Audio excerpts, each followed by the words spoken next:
பார்த்தீங்கன்னா 7 9 4 11 6 2 8 இருக்கு.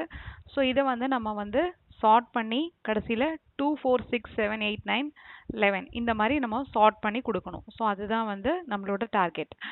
So first வந்து நம்ம சார்ட் பண்ணுறதுக்கு என்ன மாதிரியான ப்ராசஸ் நடக்குதுங்கிறது சொல்கிறேன். ஸோ இப்போ கொடுத்துருக்கிற அரே ஆஃப் எலிமெண்ட்ஸில் நம்ம ஃபஸ்ட் எலிமெண்ட்டை வந்து ஒரு கீ எலிமெண்ட்டாக எடுத்துக்கணும். ரொம்ப சிம்பிள் தான்.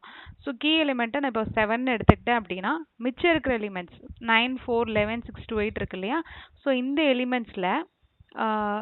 எலிமெண்ட்ஸில் எதெல்லாம் வந்து 7ஐ விட கம்மியாக இருக்கோ அதெல்லாம் லெஃப்ட் சைடில் வரணும். அதே மாதிரி 7ஐ விட எதெல்லாம் ஜாஸ்தியாக இருக்கோ அதெல்லாம் வந்து ரைட் சைடில் வரணும். ஸோ பார்த்தீங்கன்னா 9 4 11 6 2 8ல் பார்த்தீங்கன்னா 4 6 2 வந்து 7ஐ விட கம்மியாக இருக்குது. ஸோ அதெல்லாமே வந்து லெஃப்ட் சைடில் வந்திருக்கு. 9 11 8 வந்து 7ஐ விட ஜாஸ்தியாக இருக்குது. ஸோ அதனால் எல்லாமே வந்து ரைட் சைடில் வந்திருக்கு.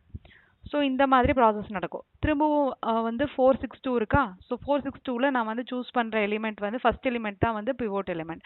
ஸோ அதனால் 4 வந்து பிவோட்டாக இருக்கிறனால 4க்கு முன்னாடி வந்து மிச்சம் இருக்கிற அந்த 3 எலிமெண்ட்ஸ் இருக்கிற அரேயில் 4ஐ தவிர மிச்சம் இருக்கிற 6 2ல் எது 4ஐ விட கம்மியாக இருக்கோ அது 2. ஸோ அது வந்து 4க்கு லெஃப்ட் சைடில் வரணும். 6 வந்து கிரேட்டராக இருக்குது, அதனால் 4க்கு ரைட் சைடில் வரணும். அதே மாதிரி இங்கே 9 11 8ல் பிவோட் எலிமெண்ட் வந்து 9. ஸோ 9க்கு முன்னாடி வந்து இந்த மூணு எலிமெண்ட்டில் 9 11 8ல் நம்மளுக்கு எது கம்மியாக இருக்குது? 8 கம்மியாக இருக்குது. ஸோ அது முன்னாடி வரணும். எது ஜாஸ்தியாக இருக்கோ அது லாஸ்ட்டில் வரணும். ஸோ இந்த ப்ராசஸ் எது வரைக்கும் கண்டினியூ ஆகணும்னு பார்த்தீங்கன்னா, ஸோ இப்போ இந்த 4க்கு அப்புறம் இந்த 4ல் இந்த 2 6ங்கிறது தான் லெஃப்ட் சப்பரே, இது ரைட் சப்பரே. ஸோ இதில் வந்து ஒரே ஒரு எலிமெண்ட் இருக்கிற வரைக்கும் எனக்கு இந்த ப்ராசஸ் கண்டினியூ ஆகணும். ஏன்னா